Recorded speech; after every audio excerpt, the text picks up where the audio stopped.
2월 5일 오늘 하나님의 말씀은 누가복음 17장 말씀입니다. 20절로 25절 말씀. 바리새인들이 하나님의 나라가 어느 때에 임하나이까 묻거늘 예수님께서 대답하여 이르시되 하나님의 나라는 볼 수 있게 임하는 것이 아니요 또 여기 있다 저기 있다고도 못하리니 하나님의 나라는 너희 안에 있느니라. 또 제자들에게 이르시되 내가 이르리니 너희가 인자의 날 하루를 보고자 하되 보지 못하리라. 사람이 너희에게 말하되 보라 저기 있다 보라 여기 있다 하리라. 그러나 너희는 가지도 말고 따르지도 말라. 번개가 하늘 아래 이쪽에서 번쩍이어 하늘 아래 저쪽까지 비침같이 인자도 자기 날에 그러하리라. 그러나 그가 먼저 많은 고난을 받으며 이 세대에게 버림받으어야 할지니라. 본장은 예수 그리스도의 재림의 때와 징조들에 대하여 가르치시면서 말세에는 어떻게 행동해야 하는지에 대해 말세 신앙에 대해 말씀하셨습니다. 현재 우리는 마지막 때를 살고 있습니다. 그래서 모두 다 예수님의 다시 오심에만 모든 촉각을 세우고 예민하게 보고 듣고 있습니다.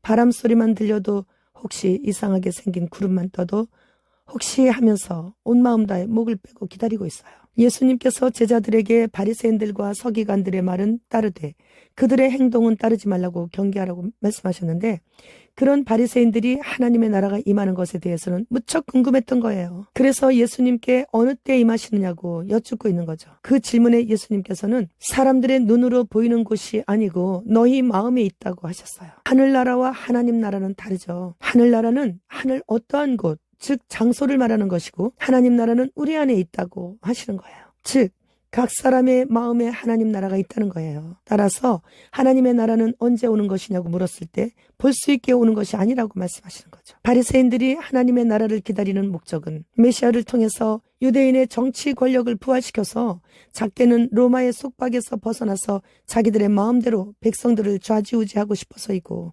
크게는 유대인이 세계의 주인이 되는 정치적 야욕에 의한 것입니다. 지금 이 마지막 때에도 이때 당시의 바리새인같이 하나님의 뜻 가운데서 살지 못하면서 주님 뜻대로 살려고 몸부림치는 성도들을 향해 꼭 그렇게까지 해야 할 필요는 없는 거라고. 중심을 보시는 하나님이시기에 꼭 그렇게 겉으로 편하게 살지 않아도 하나님께서 다 하시고 우리를 불쌍히 여기셔서 구원해 주신 하나님께서 우리를 버리시겠느냐고. 마음 편안하게 살라고. 다 용서해 주신다고. 이런 거짓 위로를 주고 있는 거예요. 교회에서. 그러나 주님은 번개가 치듯 그렇게 순식간에 오실 것이라고 말씀하셨고 그런 준비를 할 그런 시간이 주어지지 않는다는 말씀이에요.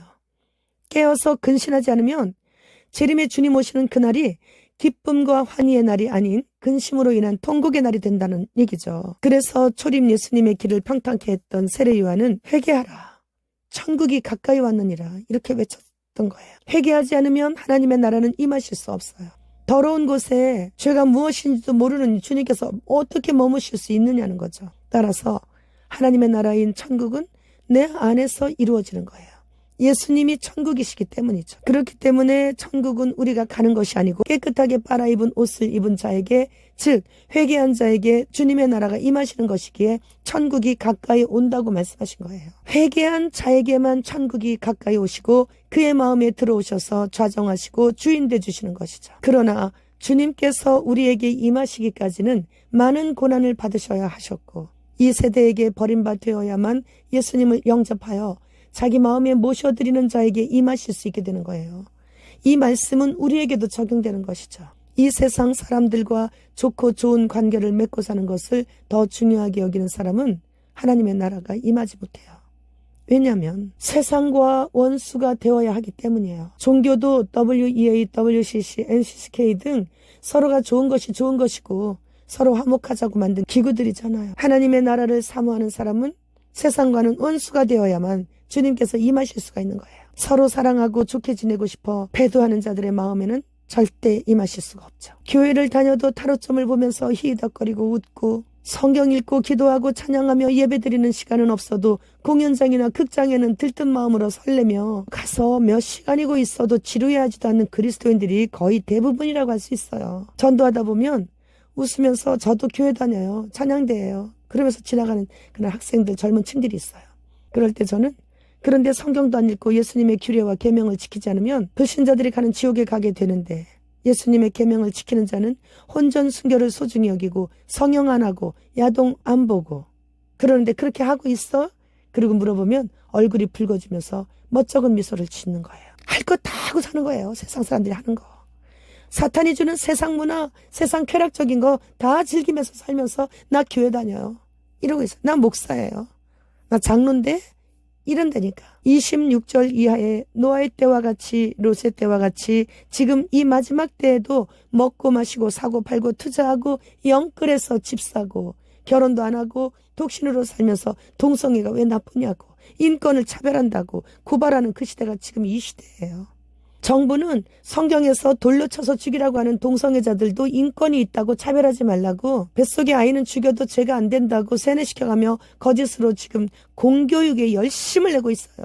그런 공교육을 받고 자라나다 보니 무엇이 옳은지 그른지를 모르게 되고 결혼을 해도 애기 안 낳고 강아지와 고양이만 있으면 된다고 하면서 애완동물들을 부모님보다 더 챙기고 부모님의 어깨와 팔다리는 한 번도 안 주물러주면서 영혼도 없는 애완동물도 뭐 휴거가 되니 뭐 이러면서 더 사랑하고 더 맛있는 거 사주고 품에 안고 이뻐서 눈에서 꿀 떨어지고 직장에서 일하면서도 홈캠을 통해 보면서 혼자 얼마나 외로울까 그러면서 눈물 짓고 칼퇴근해서 달려가는 그런 그리스도인들이 얼마나 많은지 몰라요. 오죽하면 연세 많으신 어떤 할머니가 딸의 가족들과 같이 사시다가 딸이 이사를 간다고 하니까 이사 날에 늙고 연로한 엄마는 안 챙겨도 강아지는 챙긴다는 것을 아시고 강아지 집에 들어가 있었다는 그런 웃픈 이야기가 다 있을 정도예요. 그들은 교회는 다니지만 우상 숭배를 하고 있는 거예요. 무늬만 그리스도인들인 그들은 불신자들과 우상 숭배자들이 가는 곳으로